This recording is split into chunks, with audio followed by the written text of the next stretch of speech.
होगा, different different question पूछे जाएंगे। ऐसे प्रश्न जिनको बना पाना आसान नहीं है। तो मैं आपको क्या एक लॉजिक बताने वाला हूं, देखिए कैसे। 4 की पावर दोस्तों 13 है यहाँ पर, और किससे भाग देना है हमको? भाग देना है 3 से, याद रखिएगा। 4 की पावर 13 में भाग देना है 3 से, ठीक है। तो इसका आंसर क्या आएगा? मैंने बता दिया, इसका आंसर शेष 1 आएगा। भाई आपसे क्या पूछा, शेष क्या बचेगा? मैंने बता दिया, इसका जो शेष आएगा वो 1 आएगा। क्लियर है? मैंने बिना देखे ही बता दिया, बिना सॉल्व किए ही बता दिया। अब ऐसा मैंने क्यों बता दिया, इस बात को देखिए, क्यों बता दिया मैंने, ऐसा क्यों कह दिया। देखिए यहाँ पर 4 है, यहाँ पर 3 है, ठीक है। तो जिस संख्या से हम भाग दे रहे हैं वो संख्या ऊपर वाली संख्या से कितना कम है? 1 कम है। 4 से कितना कम है? 1 कम है। पावर चाहे कितनी भी हो, सम हो चाहे विषम हो, ठीक है, याद रखिएगा। कोई भी संख्या हो यहाँ पर और उसकी पावर यहाँ पर कोई भी हो, अगर वो 1 कम है तो उसका आंसर 1 ही आएगा हमेशा, बी ऑप्शन सही। अब मैं इसको करके भी दिखा सकता हूँ आपको, इसको मैं करके भी दिखा सकता हूँ। मैंने बहुत पहले कराया है आपको। जब हमारी पावर सम दी जाएगी तो हम पावर 2 लेंगे या फिर 4। अगर पावर हमारी दोस्तों विषम दी जाएगी तो पावर हम 1 लेंगे या फिर 3, ठीक है। तो सबसे पहले मैं क्या करूँगा, 4 की पावर 1 लूँगा, विषम पावर है ना, 13 विषम है। तो सबसे पहले पावर 1 लूँगा तो 4 की पावर 1 का मान 4 ही रहेगा। डिवाइड करूँगा मैं 3 से कटाऊँगा, 3 1 कम 3, तो 4 में से 3 कट गया, शेष 1 ही तो बचेगा। ये तरीका मैं बहुत पहले करा चुका हूँ, ठीक है, बार बार कराता हूँ। यहाँ पर प्रश्न पूछे गए हैं, पूरे वीडियो में ये तरीका देखने को मिलेगा। लेकिन ये मैं इसलिए सिखा रहा हूँ आपको कि जब संख्याएं बड़ी हो जाएंगी, 25 होगा यहाँ पर, 28 होगा, 78 होगा, तो क्या उसकी पावर आप 2 रखेंगे तो कितना बड़ा स्क्वायर चला जाएगा, फिर भाग देना मुश्किल हो जाएगा। ये ट्रिक मैं इसलिए आपको सिखा रहा हूँ। जिस संख्या से हमको भाग देना है, अगर वो संख्या 1 कम है तो उसका शेष हमेशा 1 बचेगा, चाहे पावर सम हो चाहे पावर विषम। ठीक है दोस्तों, समझ में आ गया। अब देखेंगे अगला प्रश्न। अगला प्रश्न है 17 की पावर 200 को यदि 16 से भाग दिया जाए तो शेषफल क्या बचेगा? भाई 17 की पावर 200 को कितने से भाग देना है? 16 से। शेष क्या बचेगा? अब वही प्रश्न आ गया जो अभी अभी हमने किया है। जिस संख्या में भाग देना है वो क्या है दोस्तों? देखिए यहाँ पर 17 है, यहाँ पर 4। पिछले क्वेश्चन में क्या था? 4 की पावर 13 था, डिवाइड करना था 3 से, यही तो था प्रश्न। तो मैंने क्या बताया, ऊपर वाली संख्या इस संख्या से 1 ज्यादा है, ऊपर वाली संख्या इस संख्या से 1 ज्यादा है। यहाँ पर क्या हो रहा है, देखिए यहाँ पर मैंने आपको बताया कि जिस संख्या से हम भाग दे रहे हैं, अगर वो ऊपर वाली संख्या से 1 कम है तो 1 आंसर आएगा हमेशा। उस कंडीशन में 1 शेष बचेगा, चाहे पावर सम हो चाहे विषम। और यहाँ पर भी देखेंगे, नीचे वाली संख्या ऊपर वाली संख्या से 1 कम है। जब 1 कम है तो पावर चाहे सम हो चाहे विषम, 1 शेष बचेगा, 1 शेष बचेगा। सी ऑप्शन हो गया सही आंसर। अब आपके दिमाग में बार बार यही बात आ रही है कि ऊपर वाली संख्या से 1 कम है, अगर 1 से ज्यादा कम होगा तो अब क्या करें, या फिर ऊपर वाली संख्या से नीचे वाली संख्या बड़ी होगी तब क्या करेंगे। ये क्वेश्चन आपके दिमाग में आ रहा है। आपके सभी क्वेश्चन का जवाब मिलेगा इस वीडियो में, अंत तक देखिएगा। ठीक है दोस्तों, अब देखते हैं अगला प्रश्न। अगला प्रश्न है 25 की पावर 25 को यदि 26 से भाग दिया जाए तो शेष क्या बचेगा? अब आपके सभी सवालों का जवाब आपको मिलेगा। 25 की पावर 25 को भाग देना है 26 से। अब क्या हो रहा है, ऊपर वाली संख्या से नीचे वाली संख्या 1 अधिक है। अभी तक हमने प्रश्न देखे उसमें क्या था, 1 कम था, लेकिन यहाँ पर क्या हो रहा है, 1 अधिक है। ठीक है, 1 अधिक है। तो देखिए इसके लिए जो कंडीशन है वो मैं आपको बता रहा हूँ। जैसे कि अगर पावर आपकी सम दी जाएगी तो उस कंडीशन में हमेशा 1 शेष बचेगा।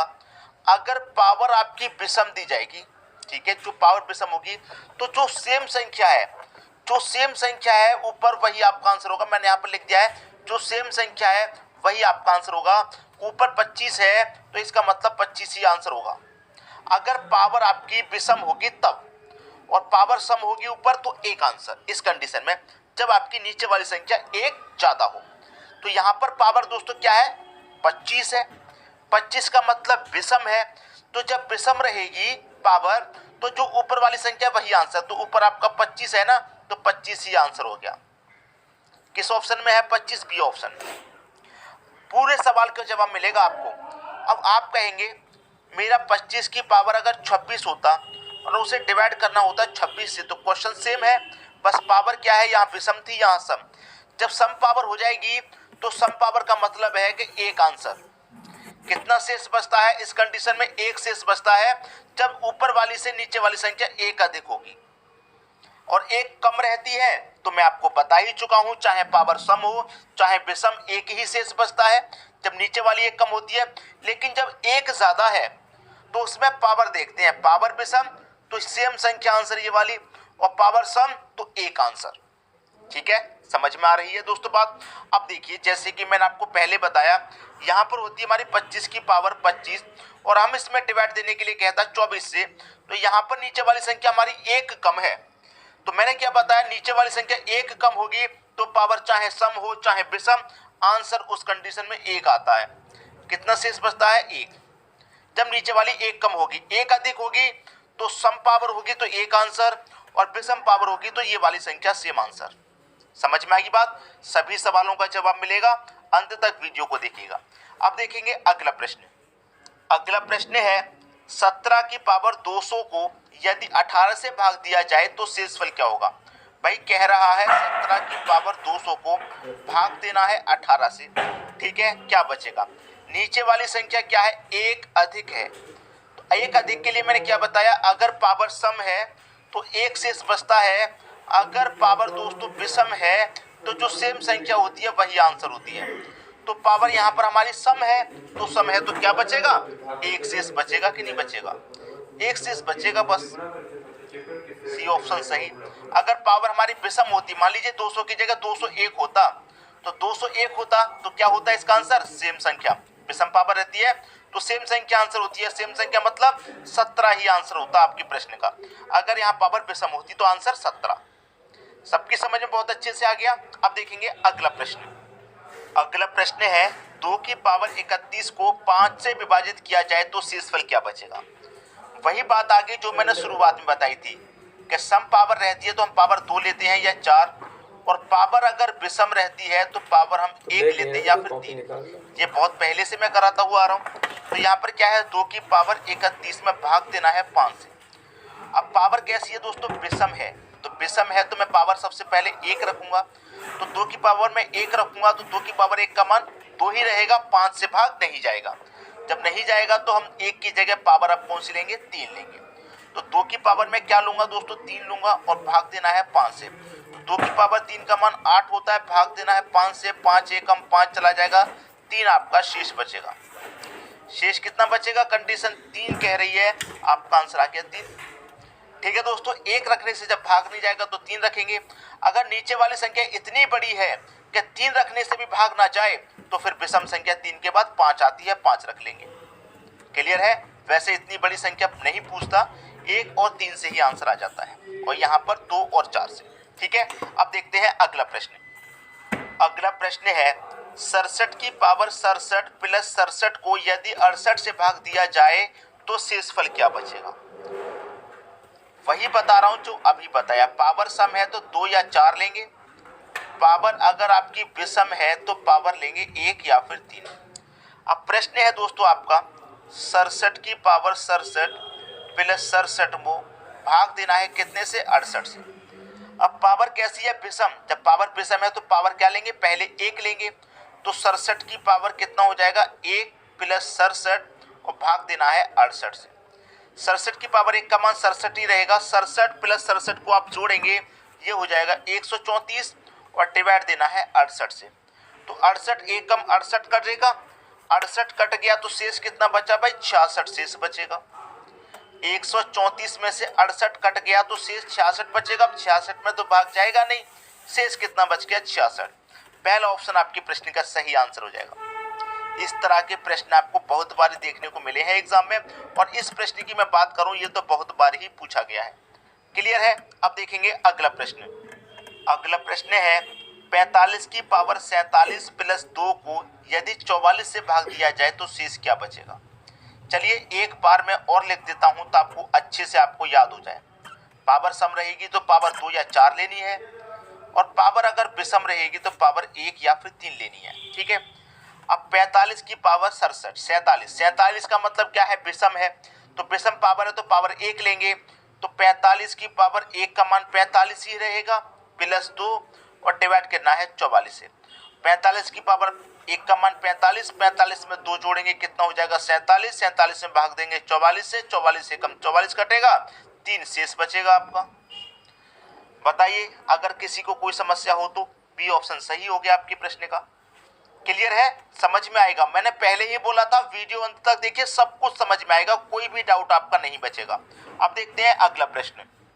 अगला प्रश्न है 27 की पावर 28 माइनस 1 को यदि 26 से भाग दिया जाए तो शेषफल क्या बचेगा।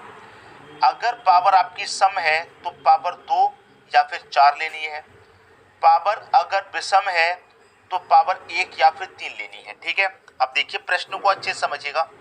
यहाँ पर 27 की पावर 28 है, 28 का मतलब पावर सम है, पावर सम है तो पहले क्या लेंगे, पावर 2 लेंगे, माइनस करना है उसमें से 1 और भाग देना है आपको 26 से।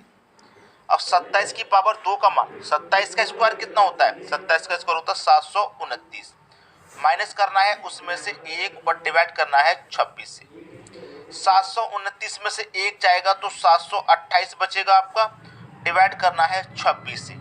और 26 से डिवाइड करना थोड़ा मुश्किल है क्योंकि बड़ी संख्या है, तो छोटी संख्या से डिवाइड कर लो। भाई मैं 13 से कटाऊंगा, 13 दूने का 26, 2 बार में कटेगा, 13 से कटाऊंगा ये कटेगा, 13 25 65, 72 में से 65 गया, 7 बचेगा 78, 13 छिंग 78। अब 2 से कटाऊंगा ये पूरा पूरा कट जाएगा, 2 दूने का 4, 1 बचेगा 16, 2 8 16। भाई 28 बार में पूरा पूरा कट रहा है, तो शेष तो यहाँ पर कुछ भी नहीं बच रहा। भाई 26 से 728, 28 बार में पूरा पूरा कट रहा, शेष कुछ भी नहीं बच रहा। जब कुछ भी शेष नहीं है तो आंसर तो 0 आना है, पहला ऑप्शन सही। जैसे कि आप 2 में भाग देंगे 2 से तो पूरा पूरा कट जाएगा ना, शेष तो कुछ भी नहीं बचेगा। अगर यहाँ पर 2 में भाग 1 से देंगे तो 1 से भी पूरा पूरा कट जाएगा। अगर 3 में भाग देंगे 2 से तो 2 1 कम 2 कटेगा, 1 बच जाएगा शेष। उसी तरह से जैसे यहाँ कुछ नहीं बचा, यहाँ कुछ नहीं बचा, यहाँ भी कुछ नहीं बचा, जब कुछ नहीं बचेगा तो 0 आंसर होगा। ठीक है दोस्तों, अब देखेंगे अगला प्रश्न। अगला प्रश्न है 47 की पावर 41 माइनस 5 को यदि 40 से भाग दिया जाए तो शेष क्या बचेगा। अब तो लिखने की जरूरत है नहीं, सम है और विषम के लिए, क्योंकि अब आपको अच्छे से याद हो गया। तो यहाँ पर 47 की पावर क्या है, विषम। जब विषम है तो पहले पावर 1 लेंगे, माइनस करना है 5 और डिवाइड करना है 40 से। यही तो कंडीशन है, जब विषम पावर रहती है तो पावर पहले 1 रख के देखेंगे। अब देखिए 47 की पावर 1 का मान 47 और 47 में कर देंगे 5 माइनस तो कितना बचेगा 42, 42 में भाग देना है 40 से, 40 1 कम 40 कटेगा, 42 में से 40 कट गया, शेष बचेगा 2। ये आपका आंसर हो गया 2, सी ऑप्शन बिल्कुल सही। क्लियर है दोस्तों, सभी को अच्छे से याद हो गया। अब देखेंगे अगला प्रश्न। अगला प्रश्न है 47 की पावर 47 माइनस 4 को यदि 8 से भाग दिया जाए तो शेष क्या बचेगा। 47 की पावर कितनी है 47, 47 का मतलब पावर विषम है। जब विषम पावर है तो पहले 1 रखेंगे, माइनस है 4, भाग देना है 8 से। 47 की पावर 1 का मान 47, 47 में करेंगे 4 माइनस तो कितना आ जाएगा 43, भाग देना है 8 से। 8 से कटाएंगे, 8 2 25 40 कटेगा, तो 40 तक कट गया तो 3 ही तो बचेगा भाई, 43 में से 40 तक कट गया तो शेष कितना आया 3 शेष आया। 3 कहाँ मिलेगा, बी ऑप्शन में मिलेगा। ये आपका आंसर हो गया। क्लियर है, जल्दी जल्दी प्रश्न सॉल्व हो रहे हैं। अब देखेंगे अगला प्रश्न। अगला प्रश्न है 4 की पावर 41, 4 की पावर 42, 4 की पावर 43, 4 की पावर 44 किस संख्या से पूर्णतः विभाजित है। 4 ऑप्शन है, इनमें से किस संख्या से पूर्णतः विभाजित होगी। तो ये प्रश्न आपको आता होगा, जिन बच्चों को नहीं आता वो सीखें। क्या 4 की पावर जो 41 है वो यहाँ पर है, 4 की पावर 41 इसमें भी है, 4 की पावर 41 इसमें भी है, 4 की पावर 41 इसमें भी है। तो क्या रहेगा, 4 की पावर 41 आपका कॉमन आ जाएगा बाहर। 4 की पावर 41 कॉमन चला गया तो 1 बचा, प्लस 4 की पावर 41 चला गया, जब 42 में से 41 चला गया तो 1 बची पावर, प्लस 4 की पावर 41 चला गया, 43 में से 41 गया तो 2 बची पावर, और यहाँ से 41 चला गया 44 में से तो पावर 3 बची। ठीक है, 4 की पावर यहाँ 41 है बाहर। अब देखिए 1 प्लस 4 की पावर 1 का मान 4 प्लस 4 की पावर 2 का मान 16 और प्लस 4 की पावर 3 का मान 64। क्लियर है? 4 की पावर 41। सभी को क्या करेंगे, जोड़ेंगे। तो सभी को जोड़ेंगे तो यहाँ कितना हो जाएगा, 4 और 16 ये हो गया 20। ठीक है, अब 64 में 20 जोड़ेंगे 84, 84 में एक जोड़ेंगे 85। कितना आ गया भाई, 85 आ गया। अब इस 85 को ऑप्शन में से जो संख्या पूरा पूरा काट देगी वही आपकी आंसर हो जाएगी। तो 12 से 85 नहीं कटेगा, 17 से कटेगा, 17 25 85, तो 17 ही आंसर। 19 से भी नहीं कटेगा, 18 से भी 85 नहीं करता। तो जो संख्या यहाँ पर आती है, ऑप्शन वाली संख्या जो पूरा पूरा काट देगी वही आपका आंसर होती है। तो ये प्रश्न तो आपको अच्छे से समझ में आ गया। अब देखेंगे अगला प्रश्न।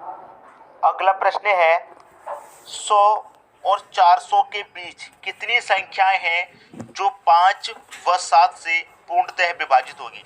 एक बच्चे ने मुझसे यही प्रश्न पूछा था, ये तो नहीं था, वो संख्याएं अलग थी, लेकिन प्रश्न बिल्कुल ऐसा ही था। ठीक है कि सर ऐसा प्रश्न एक बता दीजिए। कल या परसों पूछा गया ये प्रश्न है, तो मैं उनसे दरख्वास्त करूंगा कि बिल्कुल तैयार हो जाइए प्रश्न को समझने के लिए, और जिन बच्चों से नहीं आता वो सीखिए, क्योंकि ये प्रश्न बहुत इंपॉर्टेंट है। मेरे पास कमेंट में जो प्रश्न आते हैं मैं उन प्रश्नों को किसी न किसी वीडियो में शामिल कर देता हूं। तो हमारे जितने भी ऐसे स्टूडेंट हैं जो प्रश्न को पूछते हैं उनको वीडियोस देखने चाहिए, क्योंकि उनके प्रश्न आपको वीडियोस में जरूर मिलेंगे। ठीक है, अब इस प्रश्न की मैं बात करूं तो पहली संख्या हमारी 100 है, दूसरी संख्या हमारी दोस्तों 400 है। हमसे कहा गया है 5 और 7 से विभाजित होने वाली, 5 और 7 से। तो जो संख्या हमें दी गई है उनका हम लेंगे एलसीएम। ठीक है, तो एलसीएम जानते हैं आप, 5 और 7 का एलसीएम कितना होता है, 35 होता है। तो 35 से इसमें भी भाग देंगे आप, 35 से इसमें भी भाग देंगे आप। ठीक है, दोनों में भाग देना है। तो 35 से 100 में भाग देंगे, 2 बार जाएगा, 35 दूनी का 70। 3 बार देंगे तो 100 से ज्यादा हो जाएगा, तो ज्यादा नहीं लेना, कम तक लेना है। 2 बार ही गया। 35 से 400 में भाग देंगे, तो 35 से जब 10 बार भाग जाएगा तो 350 तक, और 11 बार देंगे तो 385 तक, तो 11 बार जाएगा 385 तक 400 में से। ठीक है, यहाँ गया 2 बार, यहाँ गया 11 बार, दोनों का अंतर कर लीजिए बस। 11 2 का अंतर कितना आएगा, 9 आएगा। 9 संख्याएं हैं, बी ऑप्शन सही हो जाएगा। 400 100 से लेके 400 के बीच 5 और 7 से विभाजित होने वाली सिर्फ और सिर्फ 9 संख्याएं हैं। यह तरीका है आपको प्रश्न का सॉल्व करने का। मैं उम्मीद करूंगा सभी को प्रश्न अच्छे से समझ में आ गया, किसी को भी प्रश्न में यहाँ कोई भी समस्या नहीं होगी। ठीक है दोस्तों।